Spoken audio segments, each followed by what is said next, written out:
Yesterday, at the time of making this, I released part 4, and what I said was going to be a trilogy of coverage of Deutsche Bahn's new ICEL, though yesterday's video was technically on the Danish version of the train run by the DSB. So in the true spirit of Douglas Adams, let's make this a trilogy of 5. Here's all those previous videos, plus some footage that didn't make it into them, for 90 minutes of taking L's. Das war Jamie von Tate from the S-Bahn. I hope I have at least 90 minutes of content. 90 minutes. Hey you, yeah you, this isn't a sponsored bit, it's me plugging one of my own projects. If you want to hear more of me, well they know we're in first class. Potentially talking about video games, transit, unionizing all of my lovely co-host Jazzy, then you should check out the Speedrun podcast. This is actually a project that I ran back when I lived in Canada and we've revived it, and there's an entire backlog stretching years of episodes and new episodes coming out as we speak. So what the hell are you waiting for? Go ahead and give the Speedrun podcast a listen today. Pretty much anywhere where podcasts can be found, though the main platform is Podbean, and that's linked in the description below, and I guess probably the pinned comment. This town's name is literally Turt, you know, like the outdoor blanket. So this is part 1 that you're about to see, and this is when I went to the public unveiling event for the ICEL in Berlin, joined by Jack, aka Stotak, and Evie's Trains, both who are YouTubers you should check out. Well, maybe not Jack yet, since he's still making his channel. This event was advertised as a public unveiling, and actually the DSB in Denmark had done something similar with their new Talgo trains just a few weeks prior to this. This was in October of last year. However, that was not quite the case, as you'll see in the following video. The ICEL. Hello everyone, welcome to the most topical episode of Tales in the S-Bahn yet. Well, I'm not even appearing on camera because I'm sick. I'm really trying not to turn to a ghost by Halloween. So anyways, today we're talking about the ICEL, which thanks to our correspondent Alexander, love you babe, we've been able to get footage of in Berlin yesterday for its public unveiling event. Except, despite being announced as a public unveiling event, this was not a public unveiling event like the similar event done for these exact same units but in red in Denmark a few weeks back, but we will get to those. There's a reason this video is called the ICEL Good Train, Bad Event, Ugly Implications, and I would like to go through them in that order. Now, first off, I want to be very clear about my overall thoughts about the ICEL. I do think, on the whole, it's a good idea and even a pretty good train. Unlike other previous ICE trains that are mostly made by Siemens here in Germany, this is made by Talgo, the Spanish manufacturer, the big Spanish manufacturer that's not on a UN blacklist right now. What the hell, CAF? For those saying, oh, the ICEL isn't an ICE, it's locomotive hauled and it looks kind of like the IC trains, yeah, you're absolutely correct, and I think it would have been better if it had just been called the ICL. But for what it's worth, if we look at the history of this train, you'll realize that it wasn't even planned to be an ICE originally, nor was it planned to be an IC train. If these just sound like acronyms, I know whenever I talk about German high-speed trains, I freak some of the Americans out. ICE in Germany stands for Intercity Express. First launched in the 90s, this has been home to some of the best high-speed trains, not just in Europe, but the world. The ICE3 Neo to me is probably one of my favorite looking high-speed trains of all time. So most of them go well over 300 kilometers an hour, depending on the route and regular operation. However, also in Germany, we have IC trains, which are intercity trains, make more stops, and don't go quite as fast. I've heard some people joke that they are just long-distance regional trains, RE X maybe, and I think that's pretty accurate. I mostly just take IC trains if I'm doing an overnight trip. We actually used to have, fun fact, proper night trains in Germany that were run by the Deutsche Bahn. We haven't for nearly a decade now, but on some routes at night, you'll see mixed night jet, which are run by the Austrian ÖBB, and German intercity sets, where they have a mixed concept of intercity and night jet coaches. The ICL was actually in the production called the ECX. It was not actually called the ICEL or any sort of ICEL in development until the 2020s. The framework for it in 2019 again was the ECX, Eurocity, which means that this was meant to replace the older IC rolling stock that's run not only within Germany on routes such as the one to Westerland on the island of Sylt that goes from Hamburg, but also internationally on routes such as Berlin to Amsterdam. I like the IC one. I like them more than the new ones. Fun fact, by the way, due to rolling stock shortages, the current trains on the Berlin to Amsterdam route are still labeled as just normal ICs, but are running ICE trains. It's very weird, but it's just a temporary solutions. The ICL is meant to be a next generation IC, or really Eurocity IC at heart. And for that, I think it does very well. It's low floor, allowing for easier level boarding. Knock on wood, not every station in Germany is built to the same height, which leads to some very funny level boarding fails. But knock on wood, that's the intent. Now, it doesn't mean they're totally wheelchair accessible. No, there's still a wheelchair specific carriage. So great job, Deutsche Bahn. You kind of could have done way better on that one. But I like the idea of it being a low floor ICE, or low floor IC really. Having a premium low floor product is really quite good. And it looks really sleek as well, even when paired with a Vectron locomotive, like the Dutch run on some of their routes or Danish run on some routes. I really like that. My only real issue with the Vectrons using the ICEL, as we can see here in Berlin, is that the red stripe on the white scheme, while it matches, it's not like at the same height as the ones on the ICL itself, which wouldn't bother me much, except the front carriage that connects to the locomotive has been raised up at one end to kind of try to make it match, and it just doesn't happen. This is the German equivalent of the new Excella gap in the States as far as I'm concerned. Well, as a wise trans woman once told me, meow. But I think it's a good train and a good concept. I hope it's very comfortable, and that's a question I'll actually be able to answer very soon. This will not be my only ICL video. I have ridden Talgos before, back when I was in British Columbia. That's where I spent a lot of my life, Victoria, British Columbia. There was an Amtrak route from Vancouver to Portland. I took it a couple times between there and Seattle, called the Amtrak Cascades, that used Talgo 6 carriages, I believe. And the thing about Talgo trains, as you can see here, is that unlike a traditional high-speed train, to allow better acceleration and whatnot, each carriage only shares one pair of wheels with another, and they're kind of suspended like that, which is also why the actual carriage length on the ICL is roughly only half the size on, say, the ICE4. Really cool to see in practice, and granted, I don't think Amtrak took the best care of their trains. It's not me dogging on them. This is just kind of from my experiences. My ass would be sore as hell after any trip on those. I would like to say that no, this won't be the case after the ICEL event, but there's a very big problem here. And this is where we get to the bad event side. Here we go! I give you a public train unveiling event.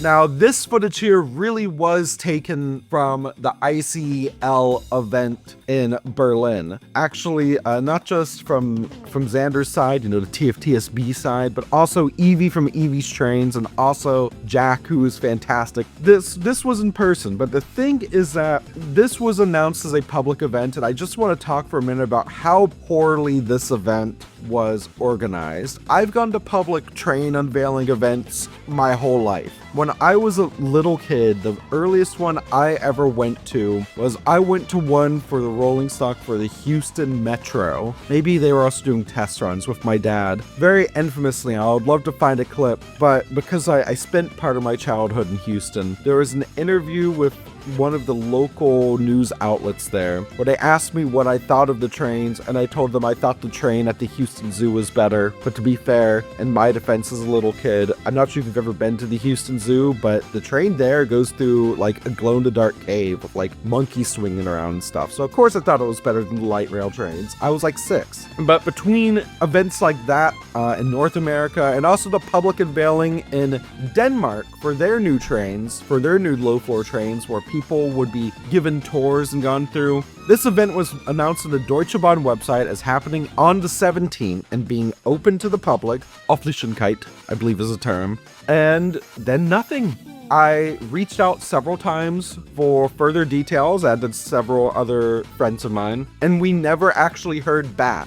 Until I literally asked at Berlin Hauptbahnhof, and they couldn't find any details of the people there, so they brought an actual manager, and he logged into like their intranet and said, yeah, it'll be at Berlin Ostbahnhof on the 17th, 9 a.m. to 6 p.m. So that's what I was going off of. So we arrived there, and because they've announced this as a public event, there's a lot of people there. One thing I love about Germany is Germany has a fantastic FOMER culture, but they get to the event, right? There's a massive police presence, and they have signs up saying, sorry, invitees only. So we had Alex go up and ask, it's like, so hey, it's a public event, why can't folks go up, are folks only getting tours? And they're like, no, sorry, it's for invited local politicians and certain journalists only. The public part of it is just that people are allowed to go look and take pictures of the train from opposite platforms, and only one specific one because too many people are on one platform at one point, and they literally pulled an ICE 4 onto the opposite track for no other reason than apparently to just block people from taking pictures. So you're all on one platform across the way, getting the same views of the train, which is something, by the way, that you've been able to do at Warschauer Straße in Berlin for months now, because they've just had the trains parked out there, a couple of them, and you can just see them from the S-Bahn tracks. They aren't hiding them or anything, which I just thought was ridiculous. Here's a fun Berlin/Germany fact. Over there, that's the fucking Talgo workshop. Do you see? Yeah, it's the Spanish hellhole, as special guest said. I'm trying to see if I can see the new Talgo ICE, but not ICE. Instead, have a tram. This was not communicated. This is not what a public event is. Now, if they'd used the language, hey, this is a press event, when they announced it and communicated that, I would not have had an issue. There were other YouTubers there and whatnot. I would not have an issue. But they announced it as a public event. And I don't know what gutted me more is like seeing the multiple like actual sobbing children whose parents had brought them there. And obviously that footage isn't here, but the actual sobbing children whose parents had brought them there to see a new cool train. And we're like, nah, sorry, nah. You don't get to go inside. You don't even go on the same platform. Fuck off. Or, and this gutted me, and Xander was telling me about this, where there were these 2 older gentlemen they showed up with their point and shoot cameras, and they went to ask, and when they were told, no, sorry, you can't even go on the platforms, they just started quietly crying. Like, Deutsche Bahn, from everything I've seen from going through footage and talking with folks and whatnot, as far as a public event goes, this is like, what if the Grinch stole FOMER Christmas, What an absolute terrible event. That is not what a public event is. And not only did it not actually let the public take a look at the train, but, between the sobbing children and the sobbing adults, that's really, really bad PR, DB. And I would love to see you do better in the future. And even maybe, do a proper open day before, the train goes into service in December. To let the public actually look at the train, like your Danish counterparts did. I know this video has been very rambly and stuff so far, but this kind of really upsets me, especially just the thing with the kids.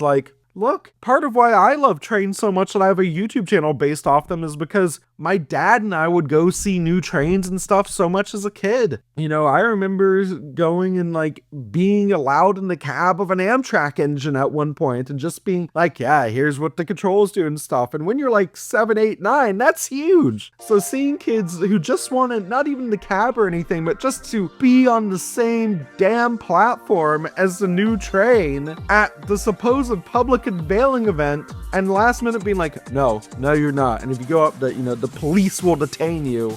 That is so garbage. So again, DB, I don't know what's going on. Above all else and all these things, like I want to see good things happen for passenger rail, but events like this just aren't it, y'all. Please do better. What is this?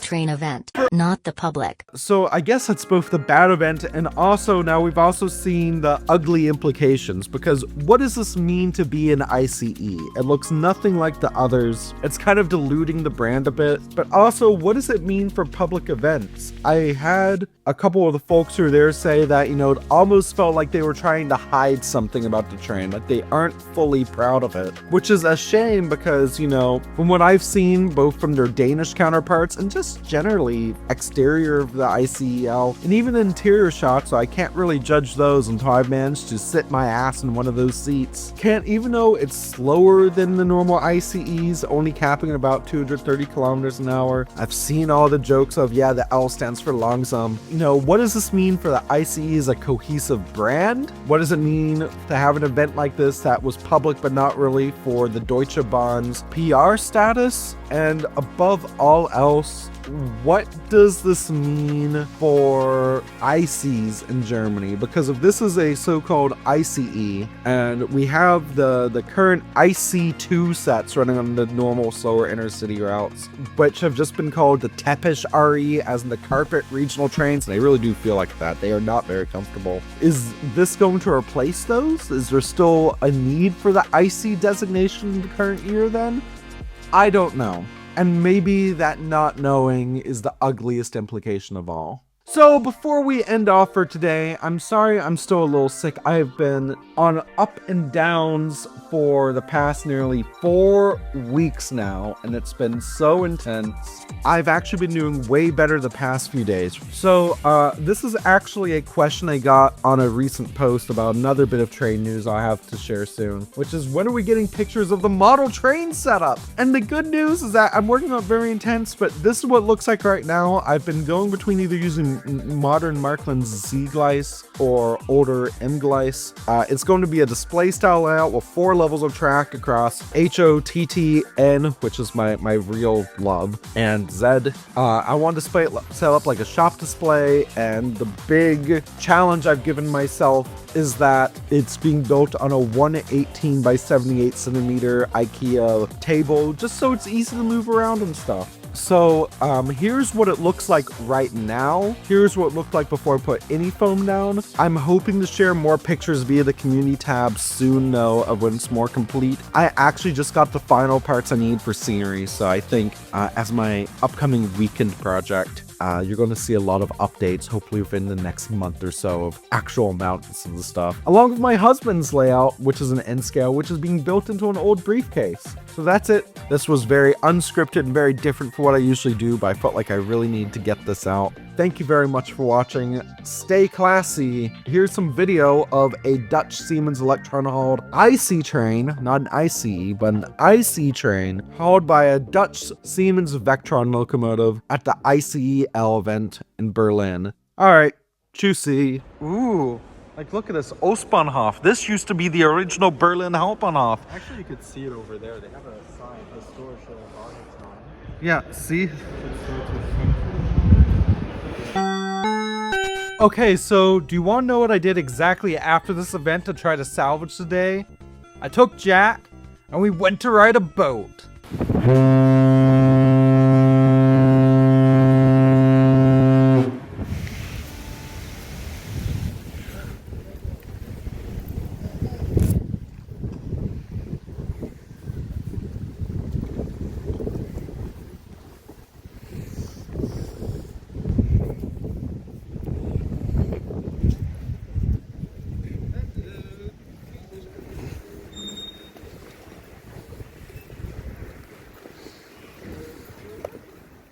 cost me a lot, so I hope you enjoy this premium cruise. Well, let's see. It's locked. Why is one of the windows tinted?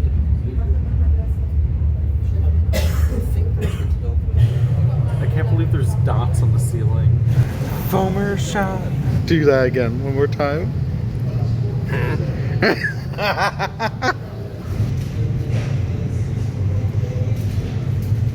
These hips don't lie. Hi. Swiggity swooty.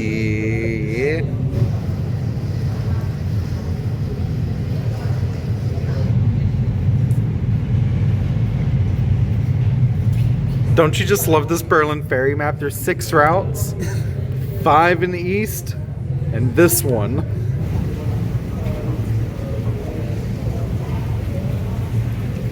Alright, are we gonna get off and then get back on, or what's the plan?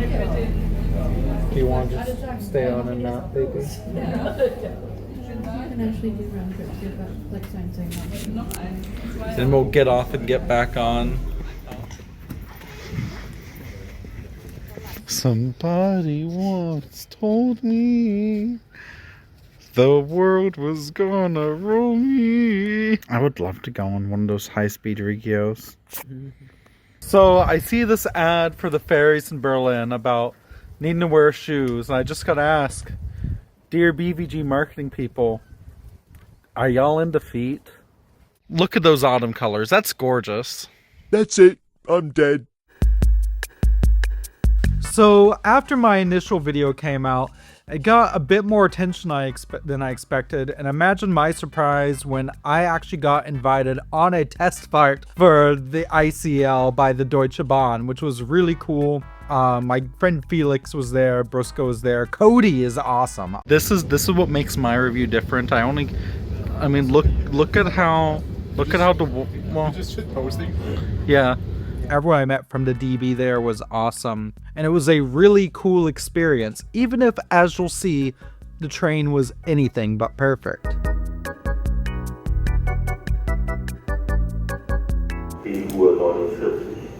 Vorsicht bei der Einfahrt. That's me. Let's see what direction it's coming from. So hyped for this. Back on October 17th, the newest train, the Deutsche Bahn's Intercity Express fleet, was unveiled to the public at Berlin Ostbahnhof. Granted, I use the term public in parentheses, as none of the non-press politicians at the event were actually even allowed near the train, even though it being advertised, and even when I asked a DB employee about it, being told that it was a public showcase event. So what's the deal with the ICEL? Well, the ICEL is based on the Talgo 230 platform, which is also the basis for new trains being ordered by the DSB in Denmark and low-cost German operator Flixtrain. Hauled by a Siemens Vectron locomotive, for now, there was actually a Talgo locomotive being planned, but it's not quite ready for the big time. These sets can only reach a top speed of 230 kilometers an hour in regular service, slower than the other ICEs. However, the low floor nature of these trains will on the whole make them more accessible. Just don't ask about the problems with the platform gap fillers, or the fact that it still has to have a dedicated wheelchair entrance. These are meant to replace mostly slower intercity routes in and around Germany, and most exciting for me will even be entering services next year on the epic Berlin to Amsterdam route. What do you think about the ICEL? Let me know your thoughts, either pre-release or if you're watching this post-December when it enters service, after you've given it a ride for yourself. Whoa, these new ICE trains are crazy! This is the newest high-speed train in Germany, the ICEL. No, click away, Americans. That stands for Intercity Express Low Floor. Now, if you've been watching this channel for a bit, well, first off, if you haven't been, hi, hello, I'm Jamie, hope you like trains. But if you've been watching for a bit, you'll know that a few weeks back, I went to the ICEL unveiling event in Berlin at Ostbahnhof, and I was a bit underwhelmed by the event and didn't really get to take a great look on the train. Now, that all changed on yesterday, November 4th, where thanks to the Deutsche Bahn itself, seriously, this video quite literally was made possible by the DB themselves. I got a ticket on a test ride of the ICL as we went across Germany. I got to ride in first class and second class for different parts of it. I got to try the board bistro. I got to see if these Talgos shake like Talgo trains always shake, and boy have they shaken in the past, and just give my overall thoughts.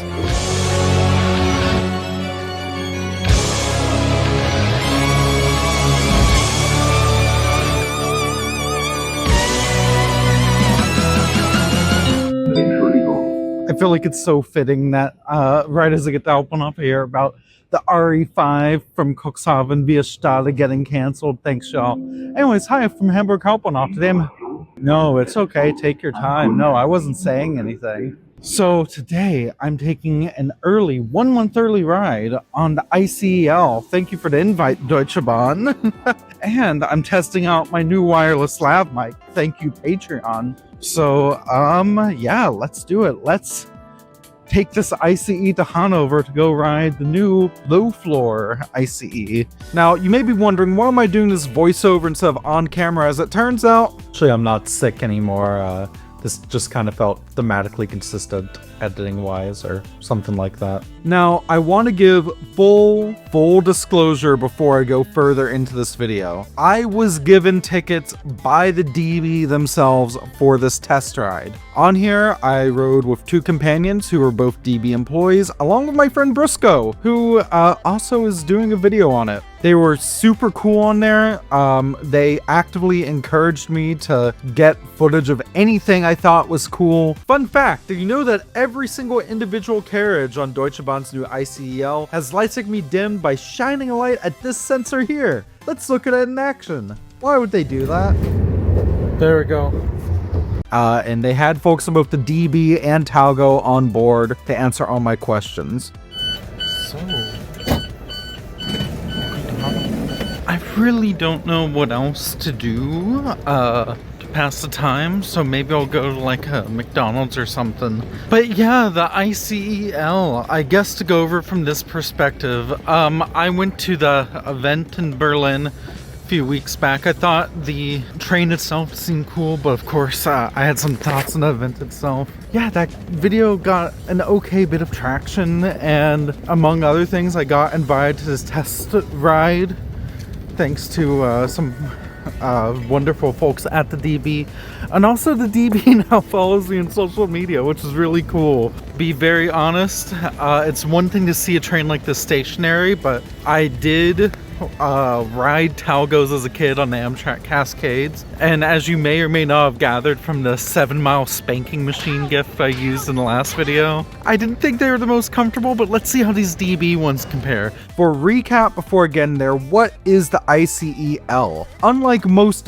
intercity express trains in Germany, which are multiple units or locomotive called with a cab car, but that they look kind of similar, the ICL looks more similar to IC trains in Germany, where you have the full consist, but it's loco-hauled, except for the one we rode on yesterday, which funnily enough had a Siemens Vectron locomotive on both ends of it, which is kind of interesting. No clue why they couldn't use the cab car. Alright, they just said it's coming, but I'm actually not sure from which side, so we'll figure it out. I'm being first class today, so that's exciting.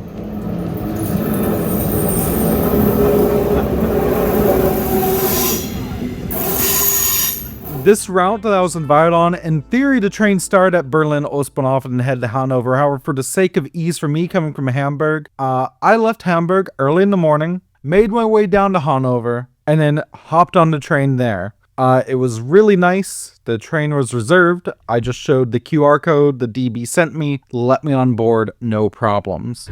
All right, let's see if this L seat's a W. I definitely didn't steal that. Is this L a W so far? Something in between. Wait, oh god, that's air conditioning? Yeah. Oh, this is great. I don't know. Like, now that I'm on board, like, I'm positively surprised. Oh, no, there's the Talgo bomb. Yep, that, ooh, that's, here, just look at this. You look, that's just from the Talgo. Like, oh my god, this is so bumpy. Like, I could sleep on it well, but I'm like, oh wow. That's the power of having, like, what was it, one set of 2 wheels for between each carriage. Seat review. First off, we have the sign, which is not working. We have phone holder, cup holder, not big enough for American large, but very secure. It's not automatic. I gotta. Okay. This tray table is huge. I love that. It's sturdy enough. And it's pretty sturdy. We have a tiny basket. You know, perfect. Check out where the bin is. Oh god, that's inconvenient. And it's such a tiny bin. Did I just... Oh god. Don't ask about the bin. I'm sorry, Deutsche Bahn. You have to check the recline. Yeah. Oh yeah. Well, first let me try out the footrest. Ooh. Oh, I like that. This is the recline, right? Yeah. Oh, is this? There's more recline just in the middle of the seat. Oh, what? Wait, this is super recline. Amtrak, what the hell were they doing? This is great. I have like a little... Oh, is that a touch reading light? Where are the outlets? It's on your left side. Auf den linksten Seite. Oh, I see. So no wireless charging, no USB. However, God, this recline is great. It's way better than a lot of new trains I've tried. Blind.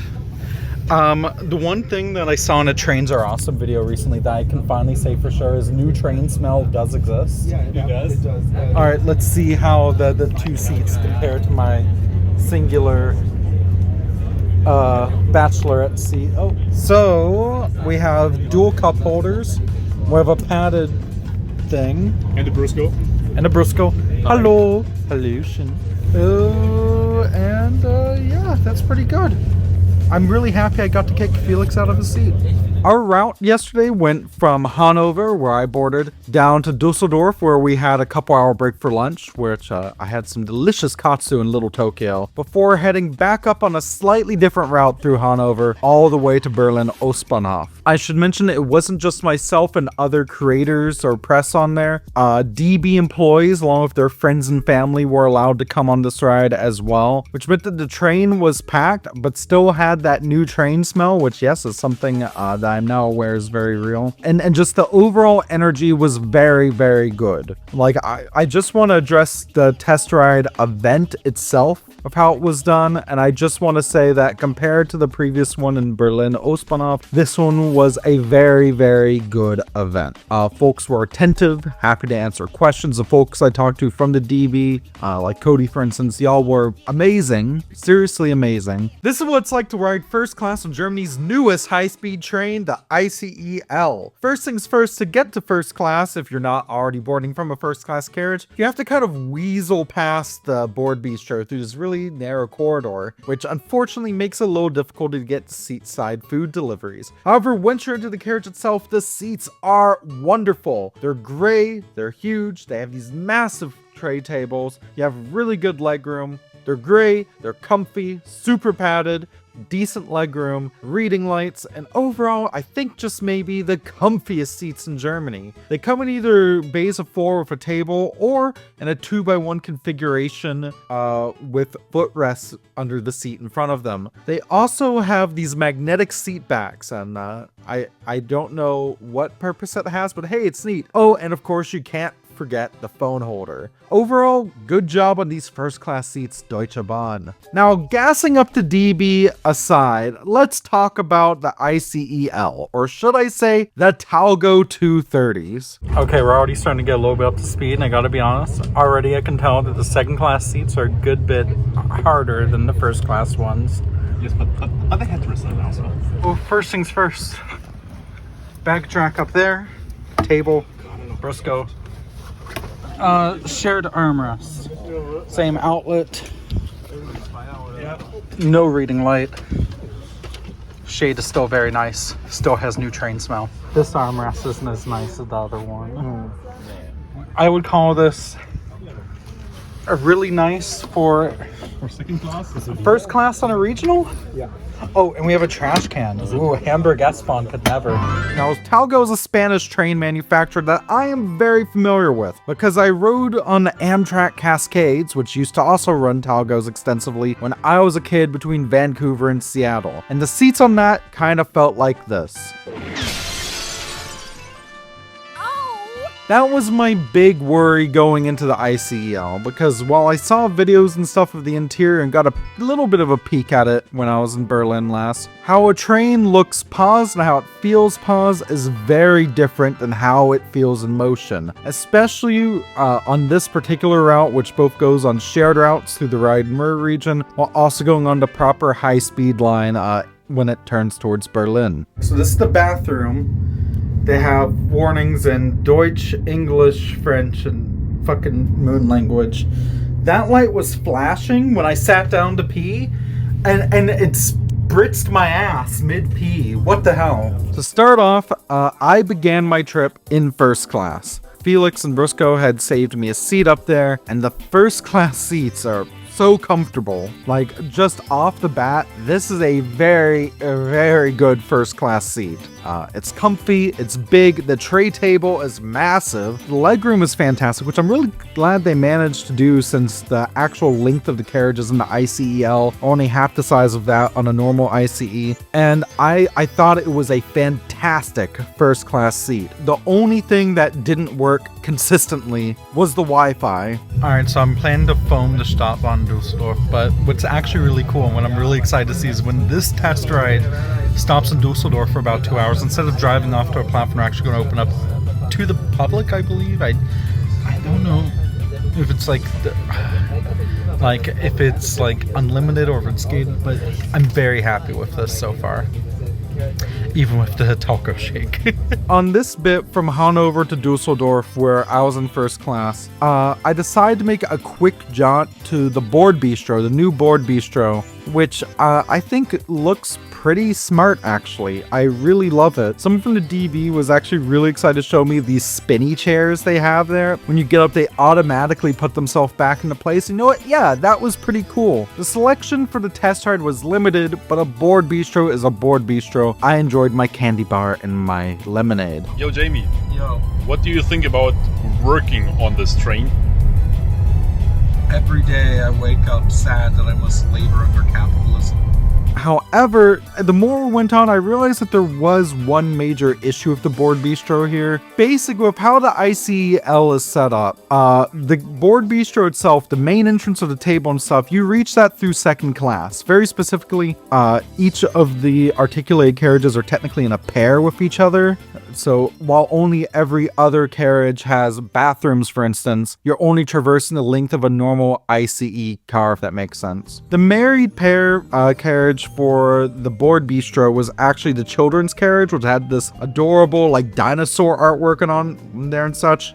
While I didn't get a good peek at the play area because obviously there were actual children using it, the lack of any crying or whatnot makes me think that the DB was doing a pretty good job for the kids here. Now back towards the board bistro, you have to enter the board bistro from second class. That's where the big wide way. If you want to come in from first class, you have to go through this really narrow hallway. It doesn't feel accessible in the slightest. And without even going into the accessibility nightmare that is, I was told on the trip that this is leading to issues with first class meal deliveries from the board bistro due to how narrow it is, how they're debating even suspending seat deliveries of first class food and drink when they go into normal service. Because yeah, this isn't great. I would have maybe, I don't know, turned this carriage the opposite direction? So we're at just over 200 kilometers an hour here in the dining car, the board bistro. And this one, maybe it's because I'm standing in the middle of it, but it's very smooth, if loud.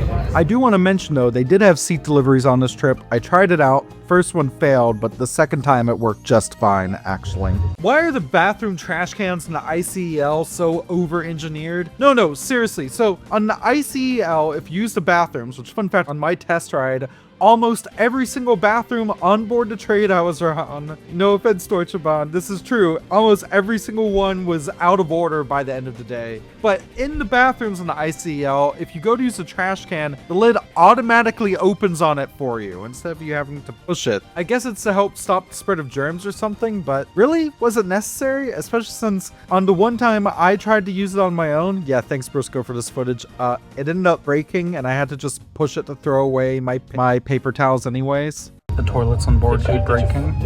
When we reached Dusseldorf, I took that break in Little Tokyo, and we got back on. We decided to ride second class, but in a bay of 4 with a table. And I must say, while I think the second class seats are decent enough as far as a premium product goes, you know, they're decent enough. They're not like amazing, but they're decent enough. This is where we really started to notice some bigger issues with the ICEL. Okay, interesting. We have found a loose ceiling panel.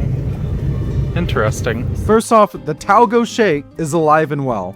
Here's some videos we took of stuff just shaking around. It's because each carriage shares only one pair of wheels. That's 2 wheels for the bogies. So basically most of the carriage is suspended. Sitting down, especially in second class and especially on the high speed line, it's bumpy. It is shaky and a little loud too. On some sections of the Rhine-Ruhr where we weren't up to high speed but we were crossing switches, I swear I felt every single different part of the points as we were crossing over the switches. It was a little bumpy. What I also want to mention with the second class is that this is where we started noticing some build issues. First off, here's a bathroom review.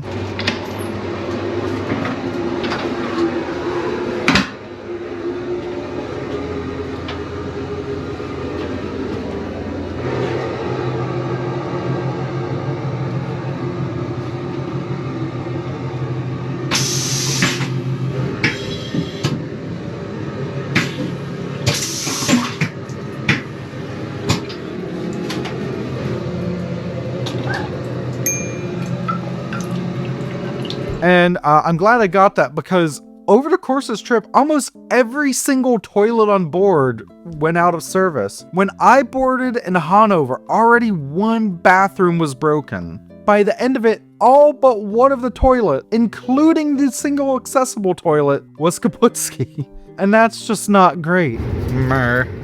In second class, we noticed that they were supposed to be these permanent stickers pointing you like on directions across the train. Already by the end of the trip, a couple of them were starting to peel. That's kind of a quality thing that I think that needs to be adjusted. If I could make one more change as well to the carriages, they have these overhead racks for while you're sitting there. And while they're usually fine, if your bag is light enough, because there's not like a real decent lip on there, I saw a couple of people have their bags just kind of get shaken off the overhead racks. And that's concerning. I think that's really concerning. Wait, so, here, let me get this on camera. Well, I could just send you the footage later. No, here, let me get this on camera. Why is this so janky? Wait, so it's an automatic trash sensor, except when I went in there, it was already broken, and I thought it was just I went to the right one. Well, the left one, it's Did the bathroom attack you? no, the doorknob.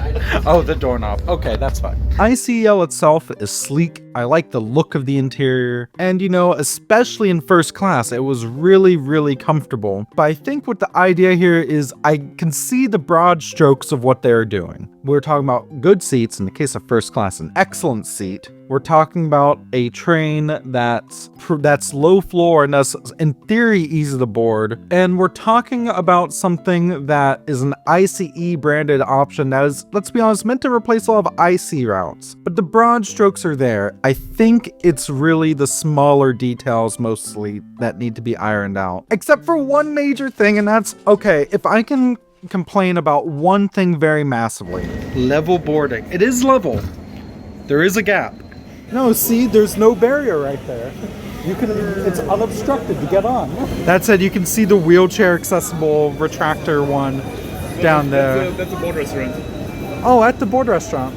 I was under the impression it was supposed to be an accessible option, right? It was supposed to be the more accessible ICE. Low floor boarding, level boarding, step-free access. Let's go through this. First off, at stations, only some of the cars deployed gap fillers, and these gaps are pretty big. Like, look at that. I think a small child could fall down there. In addition, there is only one designated wheelchair carriage, and it's just a normal Talgo length carriage. It's not a ton of wheelchair space. Now, being low floor, I will say it's pretty easy to board with a bike, and the bike storage is really sizable for this type of train. I love the amount of bike storage, but on the topic of accessibility, it's one of those bike storages where you have to physically lift your bike up and secure it vertically, and I'm not the biggest fan of those. I know that's very popular in the UK.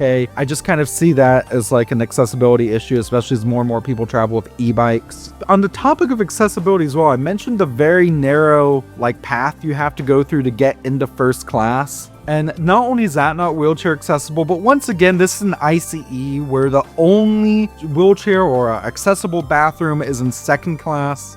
Just, a heads up for the future, DV. People with disabilities deserve to be able to ride first class too, you know. Finally, in regards to being step-free, it is mostly step-free. However, you notice that this one carriage near the front near the locomotive, I think, is raised a bit. And to get up to those seats, you do need to go up to 3 steps. So it is not an accessible ICE. Look, there's no steps to get onto the train itself, and at stations in the Rhine-Ruhr at least, it was level boarding. Now, some of them were pretty weird. Like, take a look at this one here where we stopped where the train didn't even fully fit on the platform.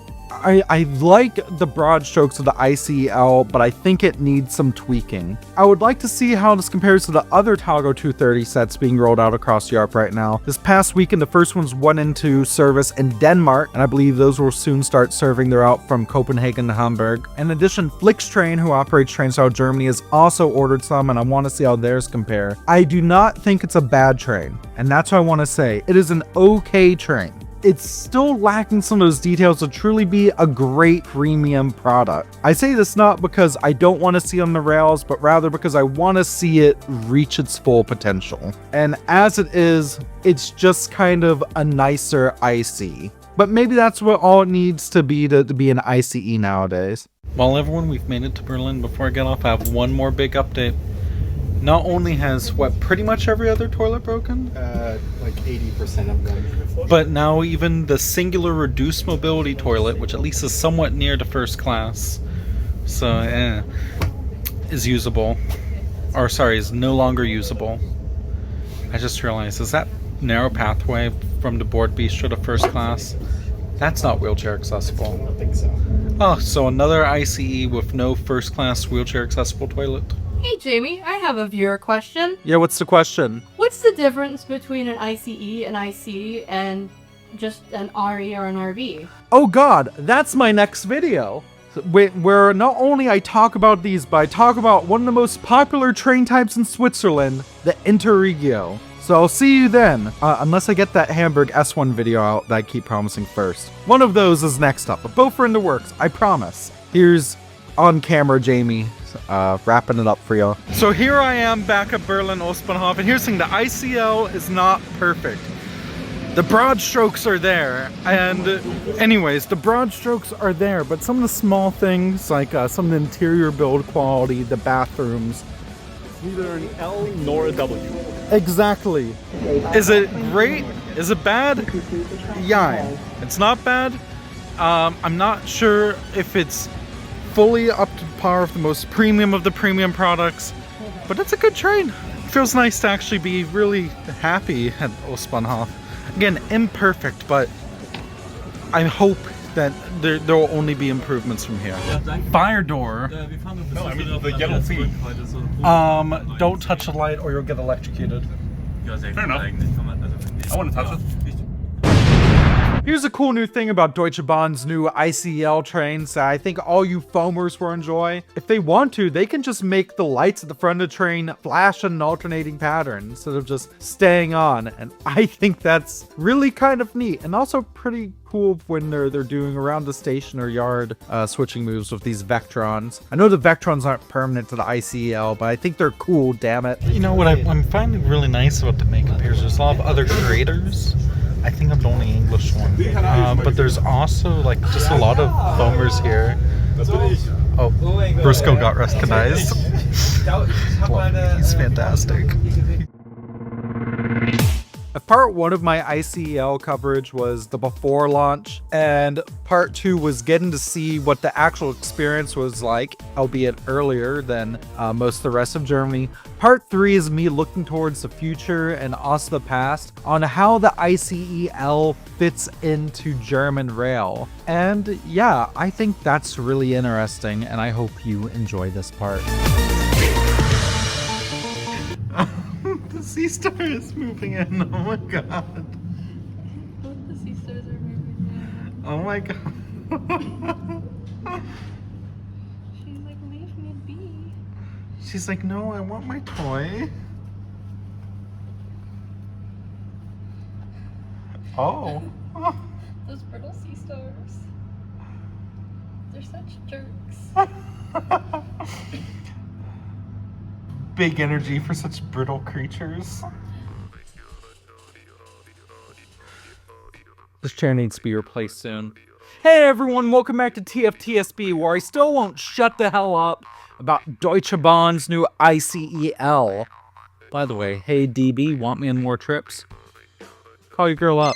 Seriously though, I'm still really thankful to have gotten to go on that test ride. Anyways, this is the third and final part of my ICEL coverage, especially since at the making of this video, it's entering public service next week. I went to the public unveiling event for it a few months back, then got invited on a ride by the Deutsche Bahn. I've made videos on those, but now I'm here to address the biggest question I've received from viewers about the ICEL. It's just so different from all of Deutsche Bahn's other ICE trains. So should it even have the moniker? And that got me thinking. On a marketing and aesthetic level, and I say as someone who used to work in marketing, I would call it ICE enough, but beyond that, due to its lower top speeds and Talgo designs, yeah, all the other ICEs are done by Siemens, maybe it does deserve a different classification. And if that's the case, where do Germany's slower but still premium, but less so than 10 years ago, regular IC trains fall? If these are all just letters and names and spouting off, we'll get into that. The more I think about it, the more I think we maybe need to reconfigure how we label and even brand trains across all DB operated categories in Germany. And this all hinges, I think, on the reintroduction of a recently phased out train designation, the Interregio. Wow! This is Berlin U-Bahn station Rotes Rathaus, literally Red Town Hall, and it's named that because the town hall building outside is red. Follow for more fun facts.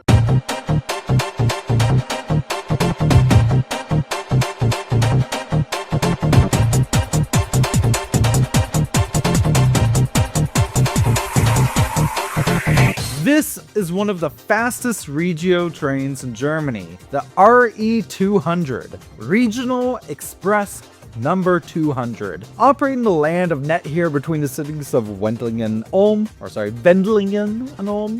Really enunciating that. This is a regional train usable with the nationwide limited travel Deutschland ticket, something you cannot do of ICs and ICEs. It is a regional train that can operate at up to 200 kilometers an hour. That's 125 freedom units per hour for those curious. This is a higher speed oh, hello, Tai Tai. Hey, buddy, you want to say hi? Hey, how you doing, buddy? You want to say hi to YouTube? This is a higher speed, not high speed, but higher speed train, serving not so major cities at a rate faster than most other regional trains. Seems a good bit different than most other regional trains in Germany, period. And that's because it was. Until the end of 2024, it was classified differently. Not as an RE, Regional Express, but IRE, Interregio Express. A designation that as of 25 no longer exists in Germany. That's right, the crux of this video is calling for the return of a train classification that only technically went away at the end of last year. On paper, what an Interregio train is really all in the name. According to Wikipedia, the free encyclopedia wikipedia.org, the cat didn't like that song. An Interregio train service is a semi-fast long-distance train with more stops and usually lower prices and more upscale long-distance trains such as the Intercity or Intercity Express. Basically, we're talking about services that are longer than your average regional route, but on par with shorter intercity routes. Besides the RE200, I think the best example of what an Interregio route can and should be would be the former IR route between Hamburg and Berlin. See, in this current year of 2025, if you want to use the Deutschland ticket and only the Deutschland ticket to make that journey, it will take 4.5 hours and require you to make at least one connection, probably neither Rostock or Schwerin. However, back in the day, you could actually make this trip with an IR train, and if such a route still existed today, it would be covered by the Deutschland ticket. It would be a one-seat ride, but one that would still take over 4 hours. It was not the fastest option. We aren't replacing ICEs or other fast services, but rather giving these routes better equipped semi-local additional services. Oh, and a lot of Interregio trains also had cafe cars in them, something that you just do not find on Regios anymore. Nice ones too, just look at how classy this one from the 90s was. Now, you may say, well, Jamie, if IR trains were so good, why did the DB get rid of them? And honestly, I don't know.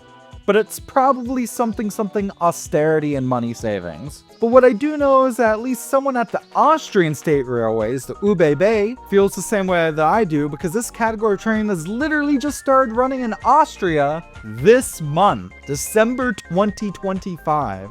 Or if you want to look to the past, maybe we could look at the densest interregio network in Europe and the set of interregio trains I've ridden the most, which is on the excellent rail network of Switzerland. Trust me, if there's any rail operator the DB should be taking notes from, it's the incredibly punctual and easy to navigate Swiss SBB. Like, take notes on their service and reliability, maybe not so much their ticket prices. Interregios in Switzerland, I think, really are the peak of what this concept can be. Comfortable, yes, but a step down from their inner city trains. However, they also feel a bit nicer than, say, the trains in the Zurich S-Bahn, which, by the way, are still super fucking nice, especially for an S-Bahn. But heading back up north to home in Germany, the debate between train classifications really arose with the announcement of the ICEL. Seriously, I don't think I've seen so many people talk about what these classifications mean since this thing was announced. What does it even mean for a train to be an ICE? This is the most premium of premium products the Deutsche Bahn offers. Most ICEs are electric multiple units with the fastest going up to 320 kilometers an hour in regular service. Delays notwithstanding, obviously. On a quality of service level, the ICEL does fit in too. The seats in first class at least punch really hard, easily going toe-to-toe with other first class intercity and intercity express offerings. There's also a really nice board bistro on board. Seriously, I quite like this. And as for riding second class, okay, it's fine. It's not amazing. Okay, interesting. We have found a loose ceiling panel. Definitely not the best seats that's ever been on a route between Berlin and Amsterdam. So many people have looked at this train and said, that's not a new ICE, that's just an IC. Look at it, it's locomotive hauled and not using trains made by Siemens. But the fact of the matter is that there's a reason that the newer IC trains in Germany are nicknamed the carpet regionals. They suck. They really are just like carpeted versions of some regional trains. The old IC1s are currently being phased out, and I miss some. Great comfy trains, those.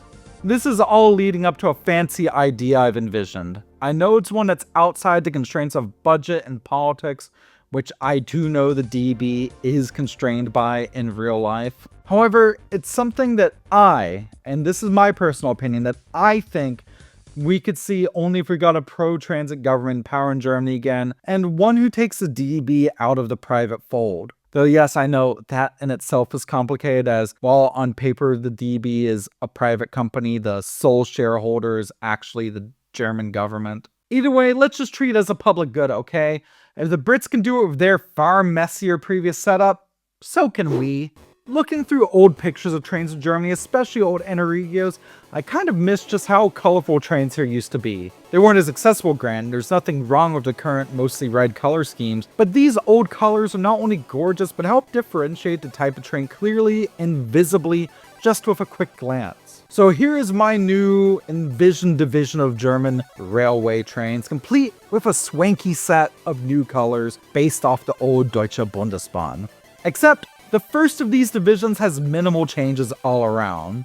This, of course, is the fastest and most premium of services, the ICE, the Intercity Express. And don't worry, aesthetically speaking, I'm not touching the pure white with a stripe of red color scheme. It's cool, it's iconic, let's keep that the same. For this, there will be some roll-up of different routes here. See, along with normal ICEs, Germany also has some services called ICE Sprinters, which only call it the minimum number of stops to truly get you from, say, Frankfurt to Cologne. It's meant to go as fast as possible, because quite frankly, isn't that what you want from a high-speed train? Congratulations, that's the baseline now for the ICE brand. ICEs need to be focused on routes where they can at least partially go a minimum of 250 kilometers an hour. I know that disqualifies the ICEL, which goes only up to 230 kilometers an hour.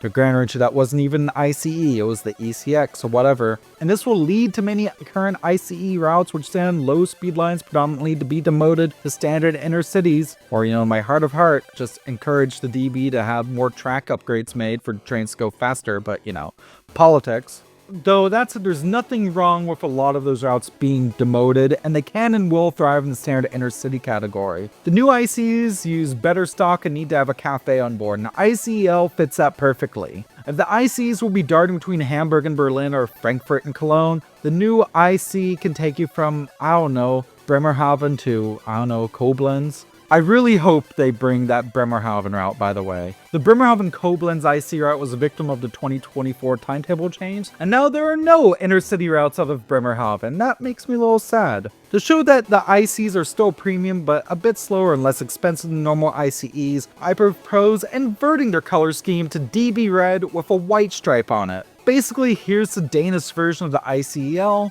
Now here's a white stripe. Now here's where I think things get really interesting. Back in the original color schemes, Interregios were blue, and the reintroduction of the Interregios on a service level will be twofold. First off, these new blue routes will be the place where high-speed regional trains go. It made sense originally for the RE200, for instance, to be an IR and not a normal regional train. It runs a good bit of its route in high-speed trackage, but still uses regional-esque rolling stock, and this could also work on, say, the RE1 out of Munich. However, I think some shorter IC routes could also become IRs. I bring up the old Berlin-Hamburg route again. Yeah, you can take the Interregio train between them using a Deutsche ticket, and it will be a one-seat ride. Hell, there'll even be a small cafe on board, because why shouldn't there? Just prepare for this to be an over 4-hour-long one-seat ride. Compare that to the ICE, which again only takes under an hour and a half. This would also enable some more local destinations to get direct access to major cities. I am also proposing some small changes to regional trains. I mean, first off, for most major tendered route, I say we pull the Great British Railways card, and as those contracts with external operators expire, pull them back into the public operational fold, as with these changes we are assuming that the DB itself would be back into the full public fold. Regional trains back in the day were all just designated with an R, though I could understand why it was split. R, God, it sounds like pirate, R trains, used to be in this nice mint green, with the only level below that being some S-Bahn services that didn't use multiple units, and semi-regional services called City Bonds, which had this nice orange color schemes. I love those colors, and I think we should keep them both. However, I also think we should keep the names RE and RE, Regional Express and Regiobahn, but just apply those colors retrospectively to those trains. As for service patterns and how they operate, no, yeah, that can stay the same. I don't see any reason to change something like, say, the RE5 to Cuxhaven from Hamburg. They run regional routes that maybe the Americans would even call some of them commuter routes, with the faster skip-stop version of these routes being RE, and routes that make all local stops that serve smaller, often single-track communities, such as the RB33 between Buxtehude and Bremerhaven, getting the RB label. Trains on this route have a pretty unique power source. The North German RB33 train route goes from the town of Buxtehude to Bremerforde, Bremerhaven, and to Cuxhaven. And in 2022, the operator here, the EVB, actually received an order of hydrogen-powered trains from Alstom. The hydrogen is actually a byproduct of work done in the chemical plant in the nearby town of Stade. However, this hasn't been without issues. Hydrogen supply problems last year meant that there's now mixed operation of older diesel trains, as this route is unelectrified, and the newer hydrogen trains. But still, it's a great route and one of my favorites to ride. It's just so scenic. Also, it's really nice seeing small towns, some with populations as low as only a few hundred, getting such regular service, especially seeing as the route is also mostly single-tracked. That makes perfect sense to me. I like that. I'm not going to touch it. All that really changes here is the color and brings some private contracts back into the public fold. My final level train classification changes. I know some people are going to think this is ridiculous, and I know it's kind of silly. It changes nothing operationally, but hey, let's talk colors, as I want to change the colors across the country to standardize all S-Bahn trains aesthetically. On the whole, I dig how we do S-Bahns here. You know, it's kind of been a channel name. It's the Tales from the S-Bahn. They're rad. S-Bahns have local trips that in some cities verge on high-capacity metros in the urban core, often with dedicated infrastructure. That said, Berlin has the coolest looking S-Bahn trains in the country. I'm so sorry, Hamburg, but I love that color scheme. Since S-Bahns are overwhelmingly operated by the DB themselves, let's apply that yellow and red color scheme nationwide. This is just purely opinion. Sorry Munich, I know you like your fancy blue trains, but I think this reorganization would make the network easier to navigate and understand, not only for tourists visiting Germany for the first time, but also just for D-ticket holders who are just wanting to streamline their ability to show up at a station and go. It's all about streamlining and also maintaining brand identity. I think it's just kind of nice in that marketing sense. Also, pretty colors. Pretty colors are a big plus for me. All the colors of the rainbow. Yeah, I made the trains gay. Anyways, let's get on to this video's viewer question, which I guess is less of a proper question, and just an interesting comment from my friend Jack on my recent Montreal video that I did with my dad. Out of water.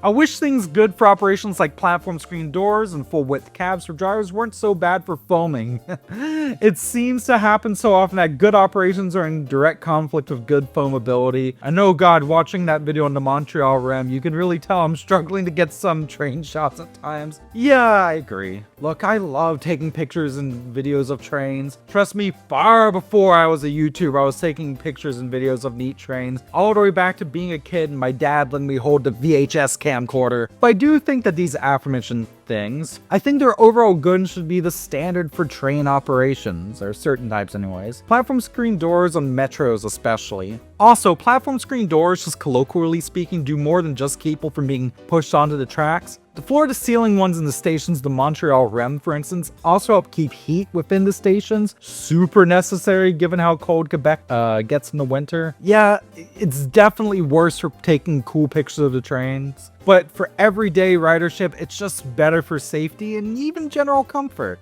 We're already planning to get them in Hamburg on the upcoming U5 line, which will also have automated trains running, kind of like the REM. So, yeah. Now, to end off, I'd like to recite an interesting headline I saw in Canada about German politics.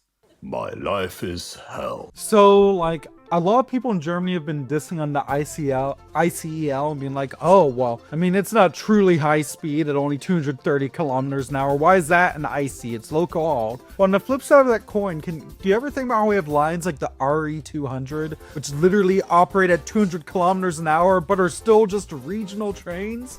Oh, Germany, nothing means anything. Maybe those would be better classified as IREs, huh?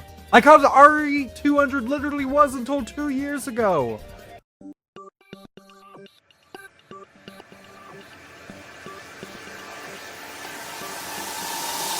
I mentioned early on that I thought that Denmark had done a better initial unveiling event than the Germans had with their Talgo 230s. Yes, there are three main operators who ordered the Talgo 230s when this was made, and that was Denmark, Germany, and Flixtrain. Now, there are a few others who have ordered it. The Egyptian state railways come to mind, as do, funnily enough, the Bulgarian railways. But these are the main ones for now. So in this part, I try to actually catch the new Talgo 230s operated by the DSB, the Danish State Railways, and things do not go to plan.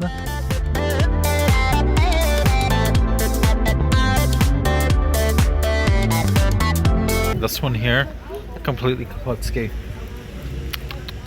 This is the newest high-speed train in Denmark. Welcome aboard, potentially, the brand new DSB Talgo 230s. Entering service on November 3rd, 2025, just over a month before the Deutsche Bahn's Talgo 230s, the ICEL, went into service. These are supposedly the future of high-speed rail to and from Denmark. Starting now on their route between Hamburg and Copenhagen, and apparently reaching destinations as far away as Prague and Amsterdam in the coming years. But how good are the Talgo 230s? How does it compare to Deutsche Bahn's offering? And why did DSB buy them along with the Deutsche Bahn and Flixtrain? Well, let's find out in this video.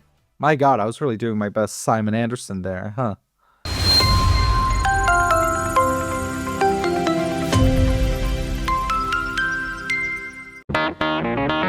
Hello and welcome to beautiful Schleswig in the north of Germany.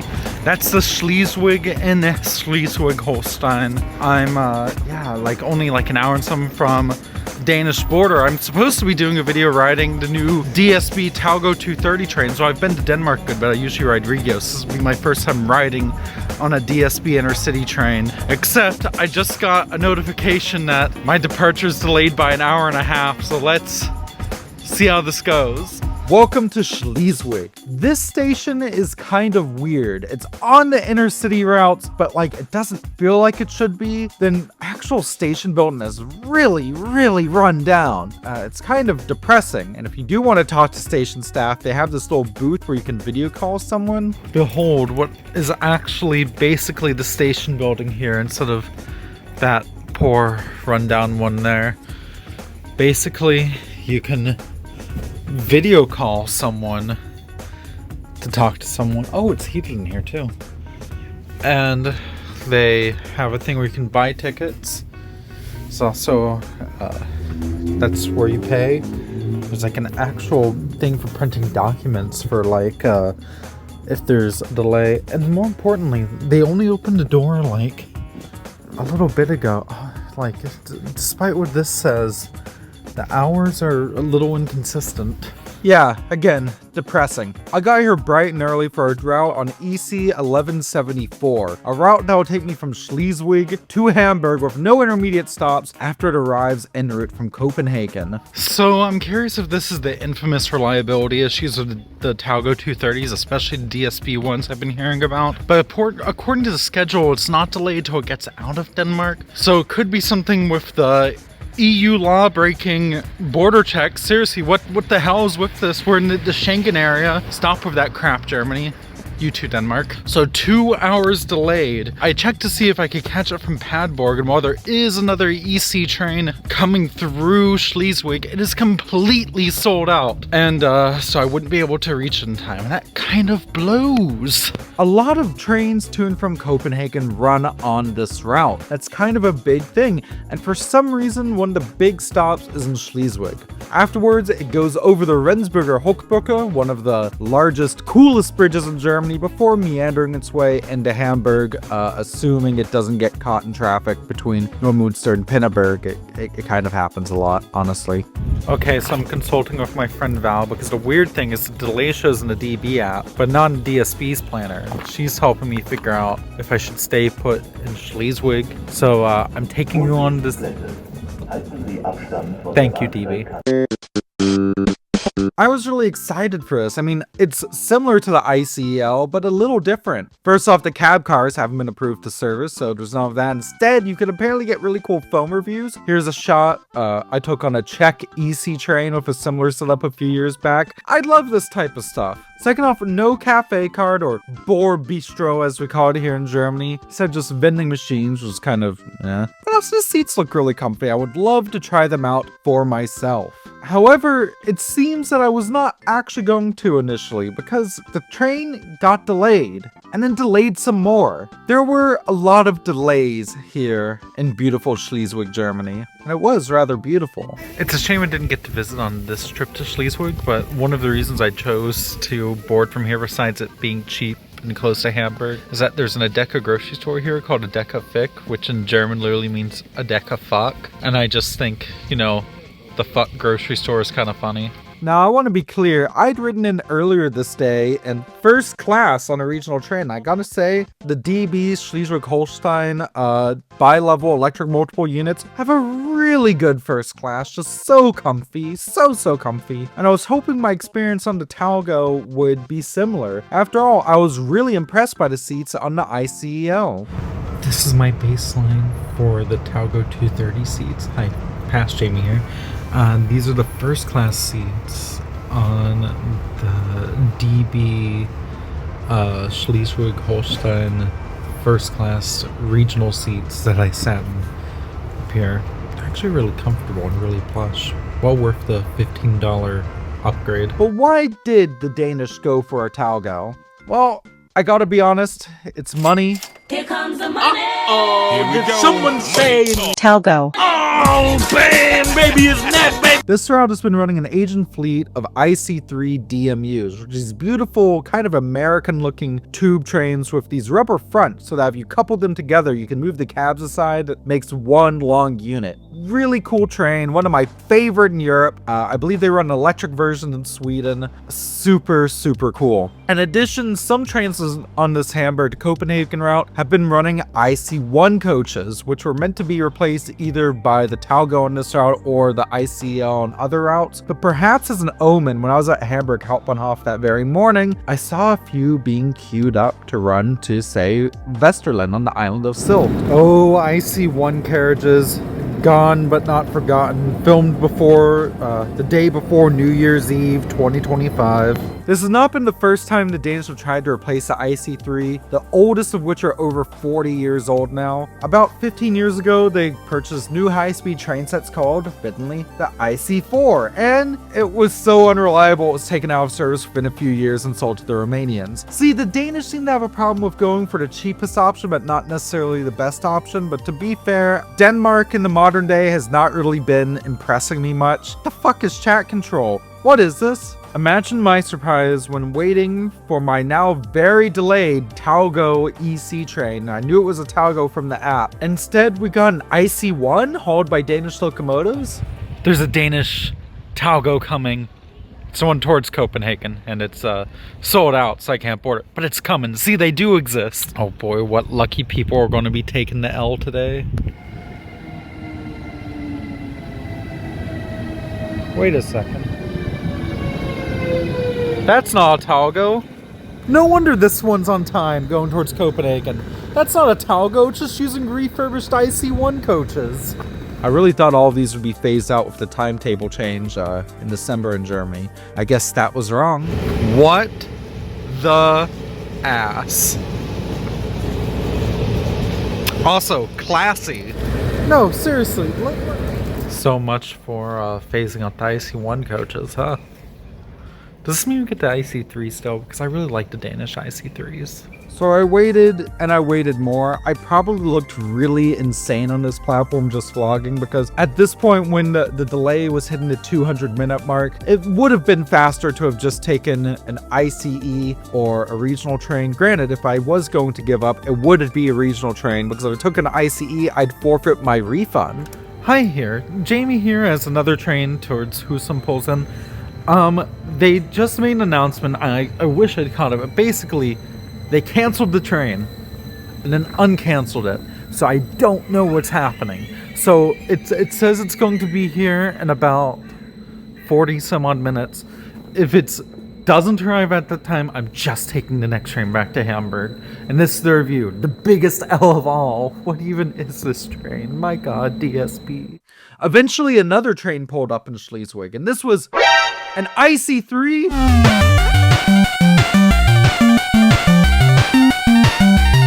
Woo! I'm in the foam zone. I love foaming. God damn, that's so cool. Wait.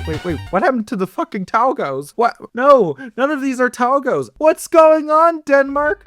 Well, as it turns out, the Talgos are very unreliable. More unreliable even than the ones that Germany got, which granted, I really liked the comfort in the ICL, but even when I did my test trip with the DB last year, we had issues with toilets breaking and panels falling, so I kind of get it. In the DSB's case though, they seem to be even more problematic. This route is filled with cancellations, which means that trains sell out a ton. Also, I'm not sure if with the current state of things, if fully replacing the existing units is the right call instead of just supplementing them. This route is so packed. The Hamburg to Copenhagen route is so popular that what I think they need is more trains instead of replaced trains, even if it means keeping some old rolling stock running for a bit longer. That's just me. It seems like they really need to iron out the kinks with DSB Talgo trains.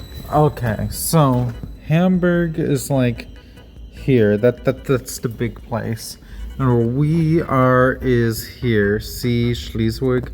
And that orange line is the RE7, and where it spurs off towards Paderborn and Fredericia. Please correct me, Danish speakers. That's the line we're supposed to be catching a train on, and there seems to be an issue somewhere right there in Padborg, according to the thing. Though it's probably just slightly south at the border, because, you know, border problems or whatever. Maybe they stopped in Flensburg. Or maybe the train just had an issue. Either way, there's between Padborg and here, there's no stops, and if it clears it fast, then it should only take 26 minutes. So I waited a bit longer, and a bit longer. It's getting kind of hungry. It's getting kind of sad. The delay kept creeping up and up until finally they announced the train was arriving. I've been in Schleswig for so long now. I'm so happy the train's about to arrive. Even with my gloves, it is so fucking cold I can barely feel my fingers. I'm persisting. I'm persisting. Circa 110 Minuten später. Grund dafür ist eine Verspätung im Ausland. Yo, whatever. Well, I just got another delay notification, and now it also just updated, and it's not even showing as delayed anymore. What a nightmare trip. Okay, we're right at what's supposed to now be departure time. There's no train, so we're going to do a cut. And if it's the Talgo coming in, that means it's here. If it's a regional, it means I've given up. And yeah, I think either of those is equally likely at this point.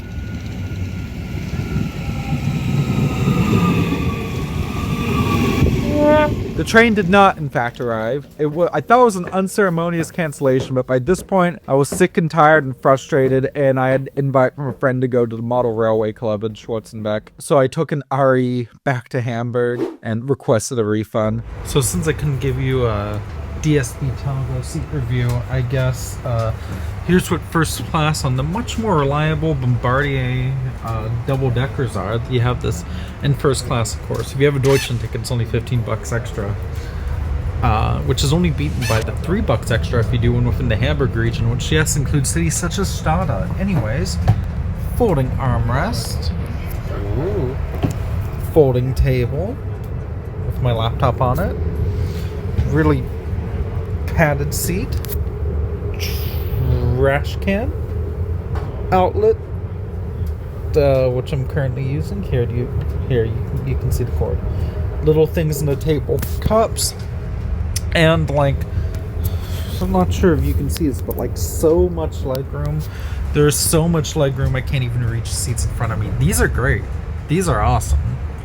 At least I got to ride this twice. Now, as I was at the club out tonight, running all sorts of weird American stuff among the German stuff, I kept getting notifications about this train that I was supposed to catch and how it kept getting delayed and delayed until I believe by the end it was nearly 6 hours late. A friend of mine works at Hamburg Hauptbahnhof, and she messaged me that the train I was supposed to be on did eventually arrive, being operated with a set of IC1 carriages from Germany. No! Oh, what is wrong with the Talgos? To be fair, when I was delayed in Schleswig, they eventually announced that it was due to a technical delay in Ausland, abroad. So that means that something had happened abroad with the train, and I think it just might have broken down. That's not unheard of. I mentioned Simon Anderson earlier in this video, and when he did his ride on this route with the new Talgo trains, his train was nearly 40 minutes late just leaving the station in Copenhagen. That's a terminus. They had issues getting it out of the yard. Yeah, I guess that's my video. Enjoy this actual footage of the new Talgo trains from Copenhagen from my good friend Dr. Duat. My goodness, what an absolute mess. What have we learned here? Well, first off, maybe when buying new trains, just because someone gives you the cheapest option, that's not the option you should take. Second off, the Danish should really work more on rail electrification. And third off, this corridor desperately needs more capacity. I'm not mad at the DSB, I'm just kind of disappointed, It's like when your parents catch you smoking pot. Ty, what you doing, buddy?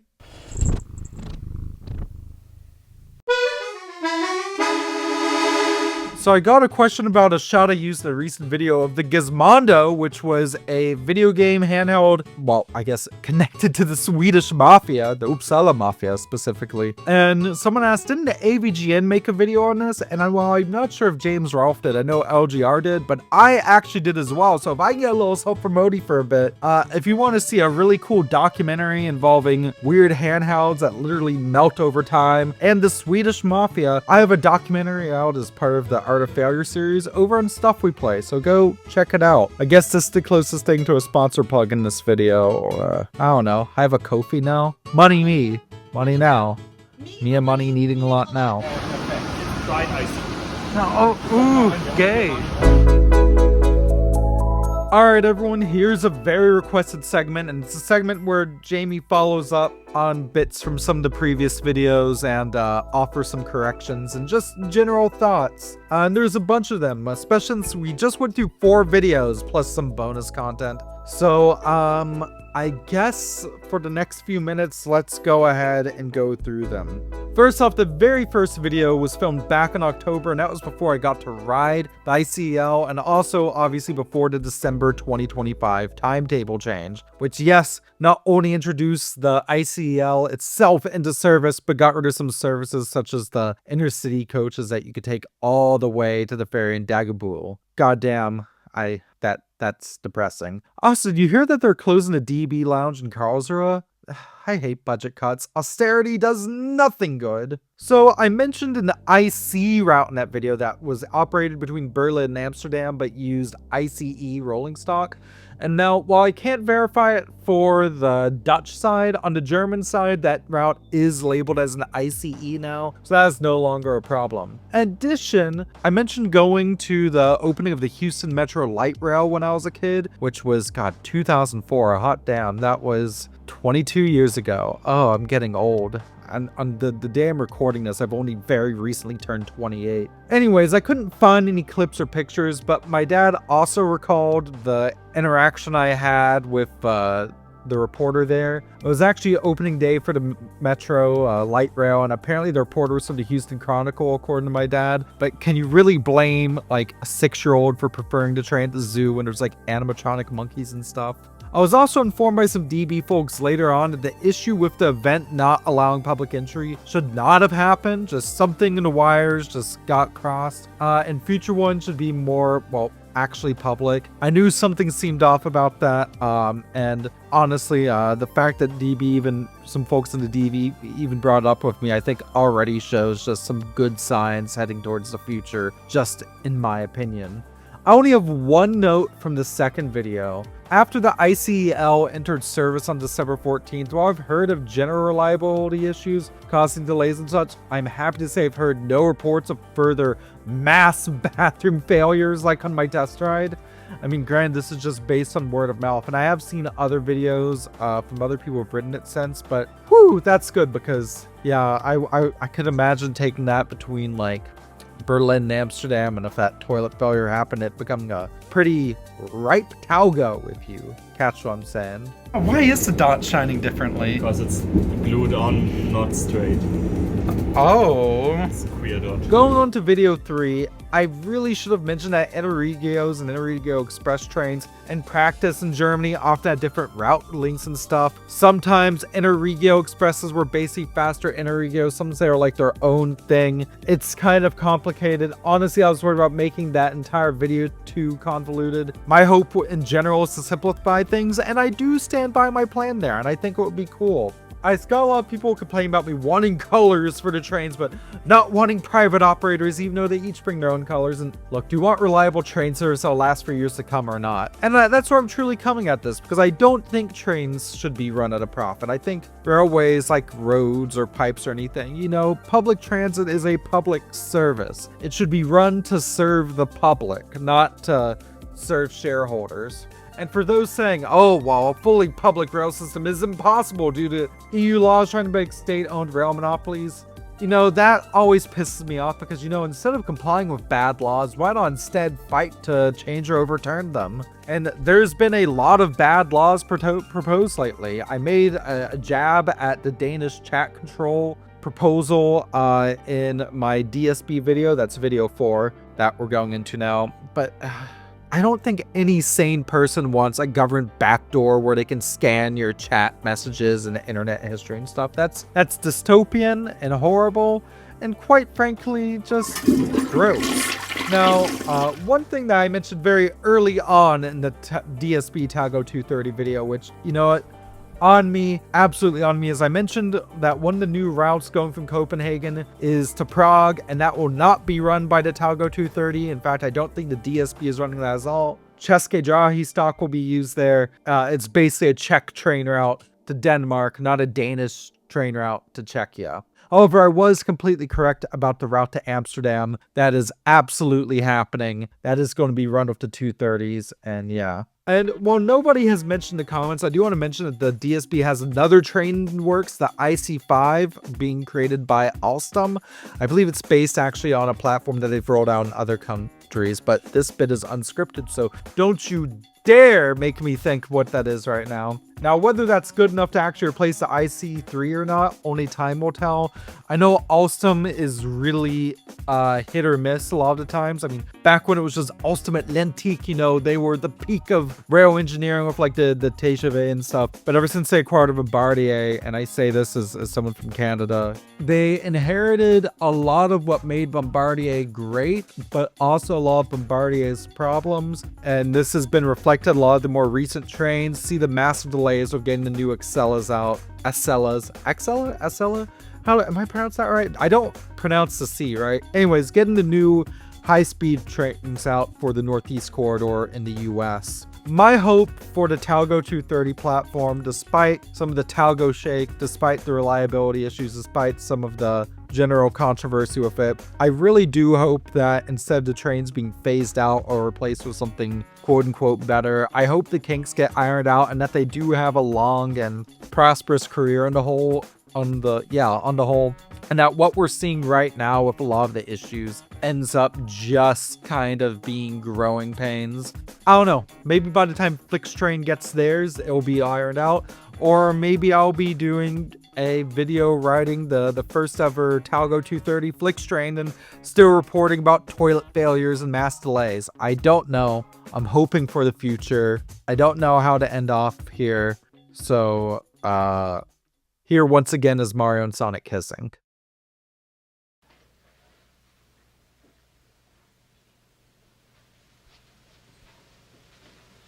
You're still here?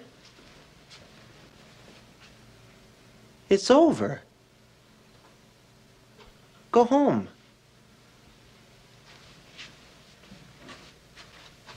Go.